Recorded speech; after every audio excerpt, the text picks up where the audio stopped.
At the age of 24, I found myself in a situation where my now ex-girlfriend, who is 23, moved in with me due to what she claimed were some tough times. She claimed that she had lost her job, struggled to pay rent with her roommate, and eventually ended up moving in with me. This transition wasn't entirely unexpected, as she had been staying at my place quite frequently when I wasn't traveling. We had been dating for 2 years, and we got along really well. I cared deeply for her and had hoped that we would eventually build a life together. Fortunately, I had landed a well-paying job that didn't require a college degree. However, the downside was the demanding nature of the job, with long hours and no work-life balance. Around 6 months ago, considering my frequent absence and the fact that I owned a 3-bedroom house, I decided to get a roommate. Over this period, he became not just a roommate but a friend, contributing his share of the rent. Our rental arrangement was quite informal, with cash payments and a lease agreement I had printed off the internet from another landlord.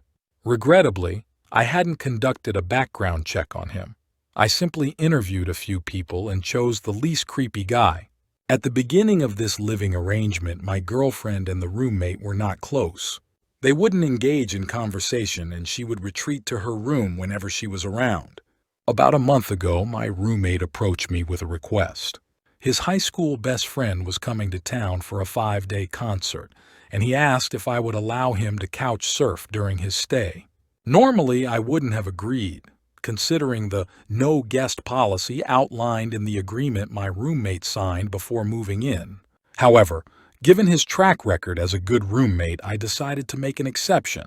During his friend's visit, I observed that my girlfriend began spending a lot of time with them until late in the evening. It raised some concerns for me, but I didn't want to come off as a jealous boyfriend.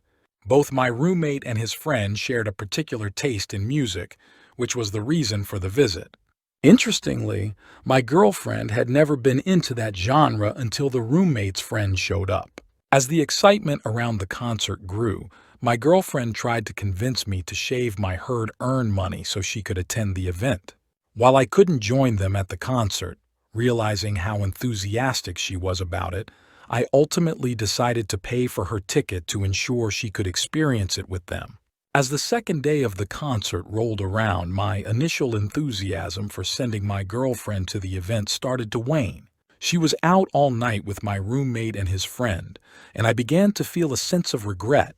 Eventually, I mustered the courage to express my concerns and asked her to stop attending the remaining days of the concert. To my surprise, she got upset, accusing me of wasting the money I had already spent on her ticket just because I was jealous.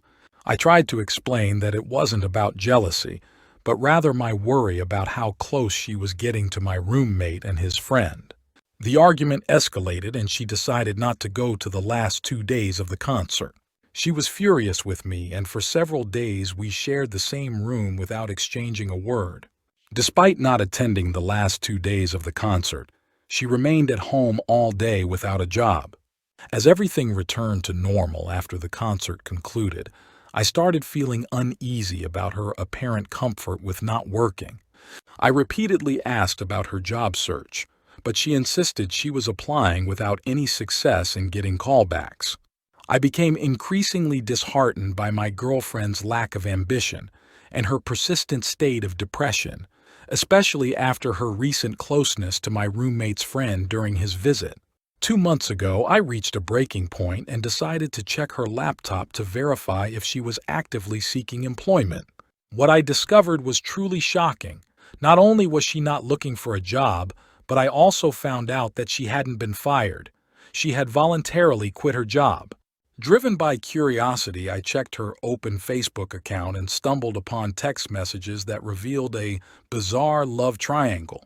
Apparently, she had been texting both my roommate and his friend, and the content of the messages left no room for misinterpretation. It was evident from the text that she had engaged in an intimate relationship with my roommate's friend during his visit to our home, while she was already involved with my roommate beneath my own roof. To make matters worse, my roommate seemed to be encouraging her to break up with me after his lease was done, proposing that she move in with him to share the rent. Shockingly, my girlfriend had a different agenda. She wanted a deal where she wouldn't have to pay rent at all but could live for free, exploiting our current living arrangement, even though it wasn't my original intention for her to avoid contributing financially. It became clear that she had manipulated the situation to suit her desires. Discovering the truth was like a punch to the gut. I realized they had both gone to the grocery store close to my house together. A new routine she had adopted, joining my roommate to buy groceries.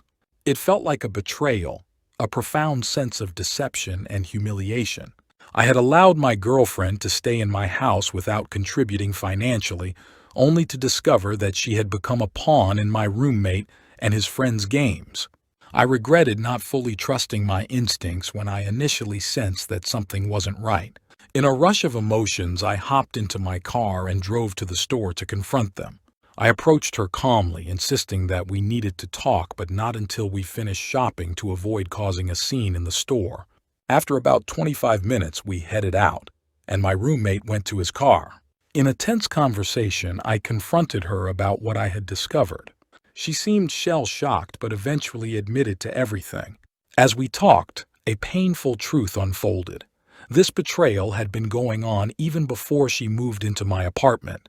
She had been having a secret, intimate relationship with my roommate behind my back and had concocted the story about being unable to pay rent after quitting her job.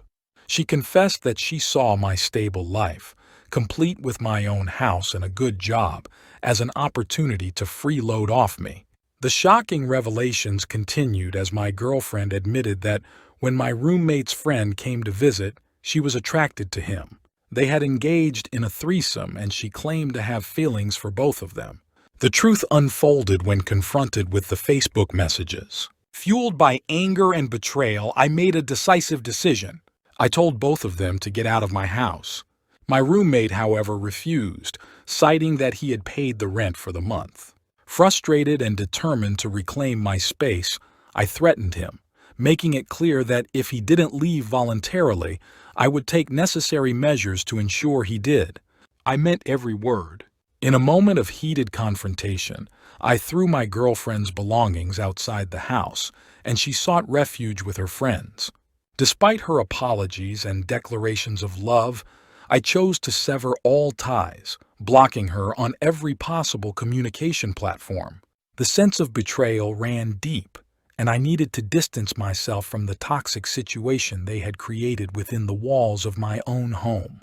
My roommate, in response, started threatening to sue me if I kicked him out or if anything untoward happened to him.